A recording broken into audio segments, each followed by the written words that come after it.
ಶಹಾಪುರ ವಸತಿ ರಹಿತ ಕೇಂದ್ರದಲ್ಲಿ ಕಳೆದ 3-4 ವರ್ಷಗಳಿಂದ ವಾಸವಿದ್ದ ಸರ್ಜೇರಾವ್ ಶಿತೋಳೆ ಮೃತಪಟ್ಟಿದ್ದಾರೆ. ಇದನ್ನು ಅರ್ಥ ಮಾಡಿಕೊಂಡ ಮಗಳು ತನ್ನ ತಂದೆಯ ಅಂತ್ಯಕ್ರಿಯೆಯನ್ನು ಮಾಡಲು ನಿರ್ಧರಿಸಿದಳು. ಆದರೆ ಅಂತಿಮ ಸಂಸ್ಕಾರದ ಖರ್ಚು ಯಾರು ಪಾವತಿಸುತ್ತಾರೆ ಎಂಬ ಪ್ರಶ್ನೆ ಅವಳ ಮುಂದೆ ಉದ್ಭವಿಸಿತು. ದಿವಂಗತ ಸರ್ಜೇರಾವ್ ಶಿತೋಳೆ ಅವರಿಗೆ ಪತ್ನಿ ಮತ್ತು ಪುತ್ರಿ ಇದ್ದಾರೆ. ಸಂಸಾರದ ರಥವನ್ನು ಓಡಿಸುವಾಗ ಮಗಳಿಗೆ ಮದುವೆ ಮಾಡಿಸಿ ಗಂಡ ಹೆಂಡತಿ ಇಬ್ಬರು ಸೇರಿ ಸಂಸಾರದ ರಥವನ್ನು ಓಡಿಸತೊಡಗಿದರು. ಆದರೆ 60 ವರ್ಷಗಳ ನಂತರ ಕೂಲಿ ಕೆಲಸ ಮಾಡಲು ಕಷ್ಟವಾಯಿತು. ಸರ್ಜೇರಾವ್ ಅಂತಿಮವಾಗಿ ನಿರ್ಗತಿಕ ಕೇಂದ್ರದಲ್ಲಿ ಆಶ್ರಯ ಪಡೆದರು ಮತ್ತು 3-4 ವರ್ಷಗಳ ನಂತರ ನಿಧನರಾದರು. ಅವರ ಅಂತಿಮ ಸಂಸ್ಕಾರವನ್ನು ಯಾರು ಮಾಡುತ್ತಾರೆ ಎಂಬ ಪ್ರಶ್ನೆ ಉದ್ಭವಿಸಿದ್ದು, ತಕ್ಷಣವೇ ಸಾಮಾಜಿಕ ಕಾರ್ಯಕರ್ತೆ ಮಾಧುರಿ ಜಾಧವ್ ಅವರನ್ನು ಸಂಪರ್ಕಿಸಿ ಸರ್ಜೇರಾವ್ ಅವರ ಅಂತ್ಯಕ್ರಿಯೆಯನ್ನು ನೆರವೇರಿಸಲಾಯಿತು.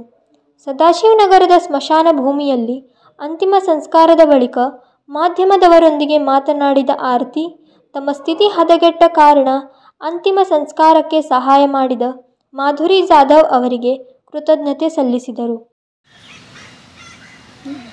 माझ्या वडिलांचे नाव सर्जेराव कृष्णा शितोळे. निराधार आश्रममध्ये राहत होते.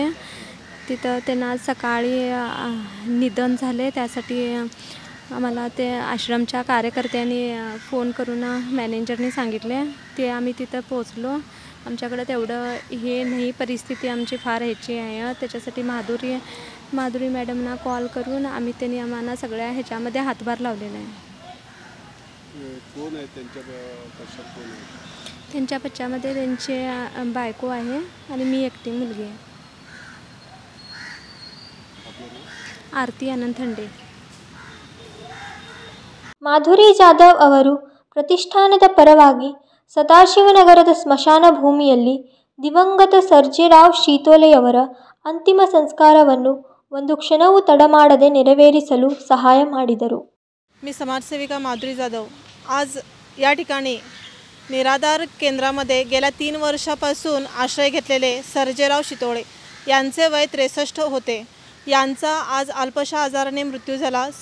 सिव्हिल रुग्णालयामध्ये त्यांचा आज मृत्यू झाला. त्यांच्या पश्चात त्यांची एक मुलगी आणि त्यांची बायको आहे.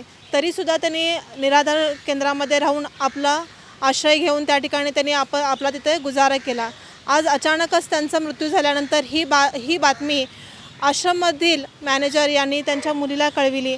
त्यानंतर यांचा कुटुंबातील यांच्याकडे म्हणजे त्यांना काही मदत हवी होती. त्यांची परिस्थिती बघितल्यावर हालाकीची होती. त्याकरिता आश्रमाच्या मॅनेजरनी त्यांनी माझा नंबर त्यांना दिला. त्यांनी त्यांच्या मुलीने माझ्याशी संपर्क साधला आणि आज आपण या ठिकाणी त्यांच्या मदतीसाठी आपण सदाशिवनगर येथील स्मशानभूमीमध्ये आलो आहोत आणि त्यांच्याकडे अंत्यसंस्कार करण्याकरिता त्यांच्याकडे निधीही कोणता नाही आहे. त्यासाठी आपण आमच्या फाउंडेशनच्या वतीने त्यांना सहकार्य करत आहोत. आणि आज त्यांना सर्जेराव यांना फक्त ही एक कन्या तितकीच आहे. आणि बऱ्याच ठिकाणी असं बोललं जातं की फक्त मुलांनी तेवढंच अग्नी द्यावा आणि मुलीने अग्नी देऊ नये. आई वडील आपल्याला जेव्हा जन्माला घालतात त्यावेळेला त्यांनी कधीही मुलामध्ये भेदभाव करत नाहीत.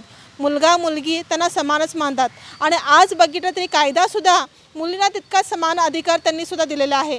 तर मुलींनी आज या ठिकाणी त्यांच्या कन्यानी त्यांच्या वडिलांना अग्नी देऊन आज त्यांनी दाखविले आहेत की मुलीही कोणत्याही क्षेत्रामध्ये कमी नाही आहेत. आणि मुलींनीही मी सर्व मुलींना एक विनंती करते की मुलींनीही आपला हा अधिकार जो आहे, आपल्याला भाऊ नाही आहे, आपल्याला कोणी नाही आहे म्हणून हा अधिकार आपणच त्यांनी दुसऱ्यांना न देता आपण स्वतः तो पूर्ण करावा. धन्यवाद. ಮಂಜುನಾಥ್ ಲಮಾಣಿ ಅವರು ಅಂತಿಮ ವಿಧಿವಿಧಾನಗಳನ್ನು ನೆರವೇರಿಸಲು ಆಂಬ್ಯುಲೆನ್ಸ್ ಸೇವೆಯನ್ನು ಸಹ ಉಚಿತವಾಗಿ ನೀಡಿದರು. ಆದರೆ ಶಂಕರ್ ಕೋಲ್ಕಾರ್ ಅವರು ಈ ಬಾರಿ ಈ ಕಾರ್ಯಕ್ಕೆ ಸಹಕರಿಸಿದರು. ಮಹಾದೇವ್ ಪವಾರ್, KMM ಕನ್ನಡ, ಬೆಳಗಾವಿ.